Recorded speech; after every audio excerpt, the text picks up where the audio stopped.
Amis Tabavou, Shalom, Otep, Salam Alaikum, ici Divorus. Aujourd'hui, tout particulièrement, je viens pour donner un enseignement multiple en fait parce que je vais plutôt répondre aux différentes questions qui m'ont été posées en inbox par cette vidéo. Je sais, ça fait longtemps que je n'ai plus fait des vidéos, mais par la grâce de Dieu, tout va bien et j'espère que à l'avenir, j'aurai le temps et la possibilité de faire d'autres vidéos. Comme je vous dis toujours, je ne réponds à aucun autre numéro en dehors du plus 237 691 14 99 80. Abonnez-vous massivement, likez, partagez les vidéos. Aujourd'hui, je viens pour répondre à plusieurs questions comme je vous ai dit. Je vais commencer par répondre à la première question qui est de savoir que se passe-t-il lorsqu'un enfant est avorté? Je pense que j'en avais parlé dans une vidéo et cette question m'est revenue en inbox. Le monsieur m'a demandé où vont les enfants. Il faut savoir que tout sur cette terre n'est que cyclique en fait. Donc tout n'est que le recommencement de ce qui a déjà été. Donc lorsque vous avortez un enfant, il y a aussi des périodes parce que dans le plan mystique, l'âme d'un enfant, l'âme d'une personne est introduite dans un fœtus à partir du 3e mois. Maintenant, avant le 3e mois, lorsque vous avortez, on va dire du 1er au 2e mois, lorsque vous avortez, cela n'a pas trop de conséquences sur le plan mystique. Maintenant, il faudrait toujours contacter un devin, un mage, un prêtre, un pasteur, bref, celui que vous connaissez, un marabout, pour vous assurer qu'il n'y ait pas de conséquences. Il faudrait que ce soit une personne vraie. Maintenant, dans le cas où vous avez avorté et qu'il y a eu des conséquences, ou alors que vous avez avorté après cette période-là, ou même que vous avez fait une fausse couche, parce que vous pouvez faire une fausse couche par accident, et l'enfant se retrouve frustré et réclame vengeance.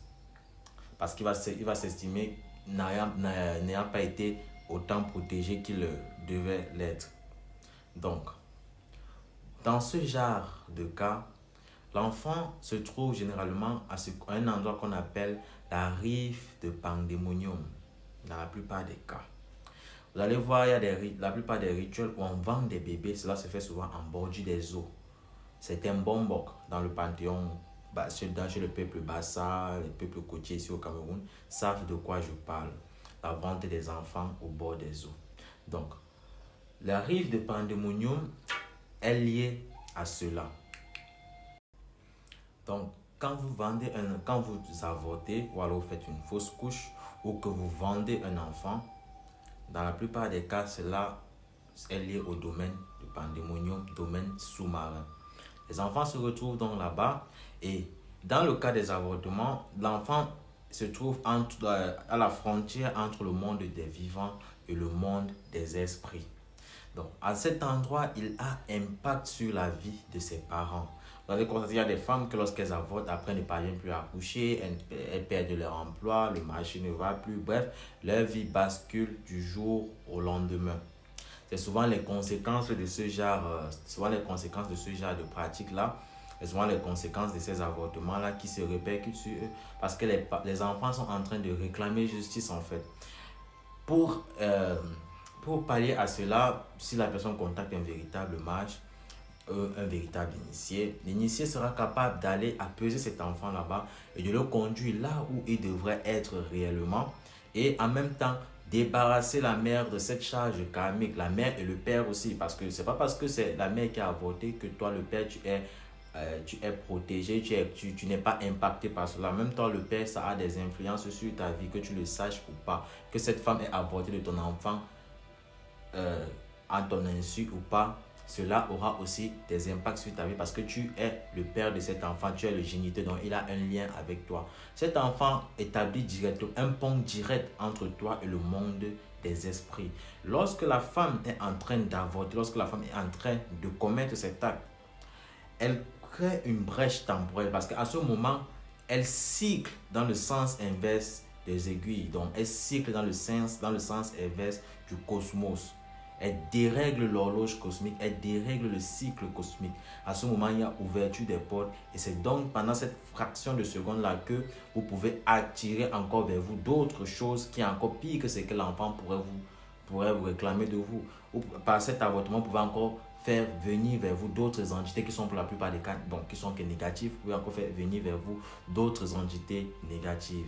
C'est pour ça que dans toutes les vidéos, tous les initiés, tous les mages, tous les prêtres, tous les imams, tous les marabouts vous déconseilleront toujours d'avorter. Donc, je pense que j'ai répondu à ta question. Je vais répondre à la seconde question qui était, si je me souviens bien, la deuxième question qu'on m'avait posée, bon, on m'a posé plusieurs questions, donc je dis juste comme ça, celle dont je me souviens. La deuxième dont je me souviens, c'était comment est le domaine astral, qu'est-ce qui se passe à l'astral et tout. Pour commencer, quelqu'un d'authentique, quelqu'un qui fait vraiment la chose, quelqu'un qui est dans le secret, ne viendra jamais vous raconter ce qui se passe là-bas. Il ne viendra jamais vous dire tout ce qui se passe là-bas, on va dire comme ça. Il peut vous donner 10%, 5% ou 3%, mais il ne vous dira jamais tout. Donc, concernant le domaine astral, comme son nom l'indique, c'est un domaine qu'on accède avec le corps astral. Comme je vous ai dit dans mes précédentes vidéos, l'être humain possède 8 corps. Je n'ai plus besoin de les citer, je les ai déjà tellement cités. Donc, parmi lesquels le corps astral. Le corps astral est ce corps-là qui se déplace, qui vit dans la dimension astrale. La dimension astrale est la dimension qui est liée directement au plan physique. Donc, lorsque vous émettez des pensées, comme je vous l'ai dit plusieurs fois, ces pensées se créent automatiquement dans le plan astral. Et tout ce qui est dans le plan astral se manifeste toujours sur le plan physique, à part si cela est modifié dans l'astral ou annulé dans l'astral. Donc, le domaine astral, c'est ce domaine-là où on vit, où l'on se déplace, où on effectue des tâches, des actions avec notre corps astral. Maintenant, comment faire donc un voyage astral? Par des procédés ésotériques. Ésotérique qui veut dire cachés, réservés à une certaine catégorie de personnes, ou alors occultes, donc cachés au grand public. Par certains procédés, vous pouvez opérer ce qu'on appelle le dédoublement corporel, le détachement du corps. Donc, vous détachez le corps astral de votre corps physique. Pendant ce temps, votre corps physique sera en état de transe, il sera endormi. Vous détachez le corps astral et vous détachez le corps astral du corps physique, mais il y aura toujours un lien avec votre corps physique qu'on appelle souvent le cordon d'argent. Là, c'est un autre degré. Il y a des personnes qui parviennent à faire le dédoublement corporel, mais qui ne voient même pas leur cordon argent. Pour réussir à percevoir son cordon argent, il faudrait avoir atteint un certain degré de la spiritualité. C'est comme ça. Donc, lorsque vous voulez faire le voyage astral, il faudrait d'abord que le corps physique soit assez leste, soit endormi pour laisser le corps astral agir. Donc, pour que le corps astral puisse agir, il faudrait que le corps physique meure. On ne dit, bon, pas mourir dans le sens propre du terme. Donc, que le corps physique soit inconscient. Voilà, on va dire ça comme ça. Donc, quand vous accédez donc à la salle, quand vous avez réussi à faire ce détachement, la première des sensations, bon, pour ceux qui font la première fois, généralement, quand c'est brut, vous pouvez vous retrouver projeté très loin dans les cieux ou alors très loin de votre corps physique. Maintenant, automatiquement, le corps astral a toujours cette manie de savoir où le corps physique se trouve. Donc, instinctivement, dans la plupart des cas, vous retournez toujours vers votre corps physique pour observer votre corps physique. Une fois que cela est fait, vous pourrez aller donc faire ce que vous avez à faire à l'astral. Sachez qu'on ne part pas à l'astral pour faire le tourisme. On ne part pas à l'astral pour s'amuser. Le monde spirituel est le monde le plus bon et aussi le plus mauvais. Parce que dans toute chose, il y a ce qu'on appelle la double polarité, la dualité. Là où Dieu bâtit une église, comme on dit souvent, là où Dieu bâtit une église, le diable bâtit une chapelle. Donc, quand vous partez à l'astral, si c'est pour visiter quelqu'un, c'est pour guérir quelqu'un, c'est pour faire du bien, pour voir votre passé, sachez que étant à l'astral, vous n'êtes pas seul. Il y a d'autres personnes qui font aussi du voyage astral. Et si vous avez un ennemi potentiel là-bas, ou bien alors si vous voyez quelqu'un là-bas ou quelque chose que vous ne devriez pas voir et que vous n'êtes pas assez protégé, il est probable que ce voyage que vous ayez fait soit le premier et le tout dernier que vous fassiez de votre vie. C'est pour ça qu'on ne vous donnera pas des rituels pour faire le voyage astral. Maintenant, quand vous faites le voyage astral, il y a ce qu'on appelle des endroits à éviter. à savoir les carrefours, surtout les carrefours en forme de X ou en forme de croix. Il faut éviter les cimetières, les ponts, les puits. Il faut éviter aussi les bords d'eau, les bords des océans, des rivières et tout.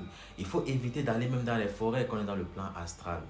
Généralement, on conseille aux gens, aux nouveaux, que lorsqu'ils font le voyage astral, qu'ils essayent de se faire guider par des entités supérieures qui pourront leur accorder la protection, leur accorder ce dont ils ont besoin, les guider en fait, les protéger des potentielles attaques d'éventuels sorciers ou d'éventuels mauvais esprits. Et aussi empêcher que leur corps physique ne soit habité à leur absence. Parce qu'il y a certaines entités que lorsque vous quittez votre corps, ils ont la capacité de venir habiter votre corps physique et de se faire être maintenant, parfois vous vous retrouvez que vous devenez possédé par ces entités-là, ou alors ils commencent à prendre le plein contrôle de votre vie et créent souvent ce qu'on appelle un alter ego.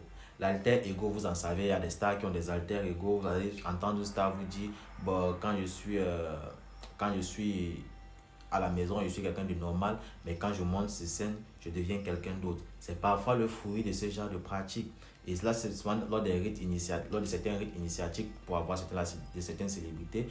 Quand vous allez à l'astral rencontrer une entité, lorsque vous faites votre accord là-bas, l'entité envoie un de ses sous-fils ou elle-même, elle vient et possède votre corps. Elle sera ce qu'on appellera votre double, votre alter ego, votre seconde personnalité. Vous voyez donc que le domaine astral n'est pas un domaine d'amusement. Qu'est-ce qu'on part généralement faire à l'astral? Généralement, quand les mages vont à l'astral, ils vont soit pour prendre certains produits qu'ils ne parviennent pas à avoir ici, soit ils vont pour guérir des personnes. Parce qu'il y a des cas où le mage doit aller à l'astral guérir la personne sur le plan physique. C'est ça que parfois vous allez travailler sur un mage, ensuite vous allez faire un rêve, vous allez voir le mage dans le rêve, où il est en train de faire des rites sur vous et tout. C'est parce que parfois il faut qu'on aille vous guérir. On peut aller à l'astral pour vérifier si quelque chose se passe bien quelque part. Supposons que vous êtes, comme nos parents faisaient, vous êtes en Afrique, votre fils est en Europe. Vous voulez savoir si votre fils va bien, si il ne passe pas son temps dans les boîtes de nuit et tout. Vous pouvez passer par le domaine astral, peut-être pour cela. Mais on ne part pas à l'astral pour s'amuser. Étant à l'astral, vous allez voir des choses. Étant dans l'astral, vous allez découvrir des choses vraiment qui dépassent l'entendement. Vous allez comprendre que le monde n'est pas ce que vous croyez. Il faut savoir que avant de faire le bien, il faut connaître le mal. Je le dis toujours, on ne fait pas l'un sans l'autre. Avant de faire du mal, il faut connaître le bien. Toute personne qui fabrique des antivenins sait d'abord de quoi sont constitués les venins. Donc pour faire les antivenins, on a besoin du venin. Donc avant de mettre les pieds à l'astral, il faudrait être capable de vous défendre et aussi être capable d'attaquer. Parce qu'il y a des entités là-bas, il y a des personnes là-bas qui ne sont là que pour faire du mal, pour nuire. Je vous ai dit dans certaines vidéos que les sorciers sont des esclaves des démons. Des esclaves des démons du plus bas niveau. Donc pas des démons très puissants, mais des démons assez puissants. Bref, des démons du bas niveau. De ce fait, le démon leur donne des ordres vraiment qui dépassent l'entendement pour accroître sa puissance personnelle à lui. Donc, le sorcier ne peut pas faire du bien. Vous pouvez vous retrouver à l'astral si vous êtes faible, on vous fait du mal là-bas. Donc, c'est ce que je voulais vous dire aujourd'hui concernant l'astral. Une autre question que l'on m'a posée, c'était... Oh, je me souviens, j'essaie de réfléchir, je réfléchis. Une autre question, c'était quoi la question? C'est une femme qui m'avait posé ça depuis, je crois, elle est en France, bref, un pays où on parle français. Voilà, elle avait posé une question sur les animaux domestiques. Comment choisir son animal domestique? Est-ce qu'avoir un quelconque animal domestique pourrait avoir un impact dans notre vie? Automatiquement, je vous répondrai directement oui, ça a un impact dans notre vie.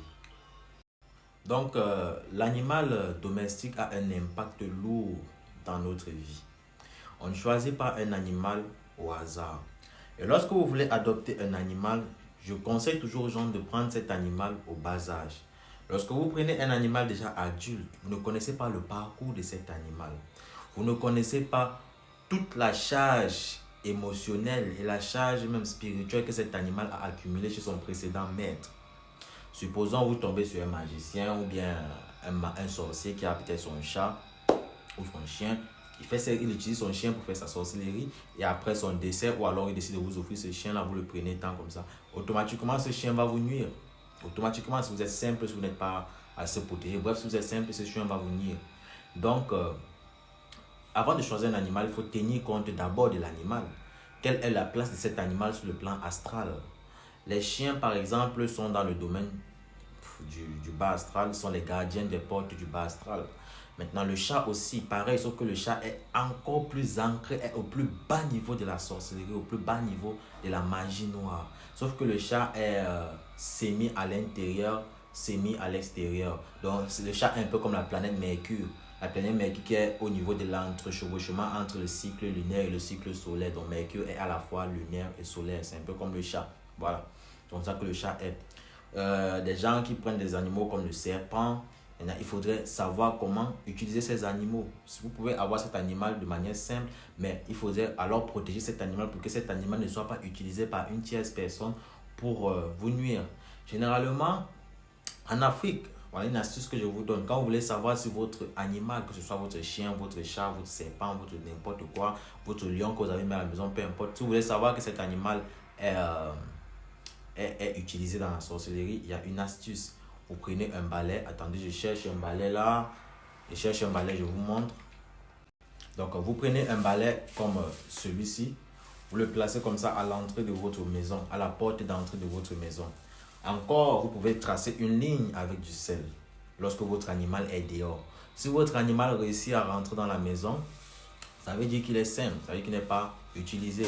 Dans le cas où il est utilisé, il ne pourra plus entrer. Et comme il ne pourra plus entrer, il ne pourra plus jamais revenir chez vous. Donc, tout comme nous connaissons les chats, votre chat peut être peut-être perdu. Tout ce soir-là, il ne rentre pas. Et peut-être il est utilisé, il ne rentre pas ce soir. Un autre jour, il vient, il entre et tout. Bref, mais il faudrait être sûr que quand vous allez faire cela, votre chat soit censé rentrer. L'autre question qu'on m'a posée, ça concerne les bijoux.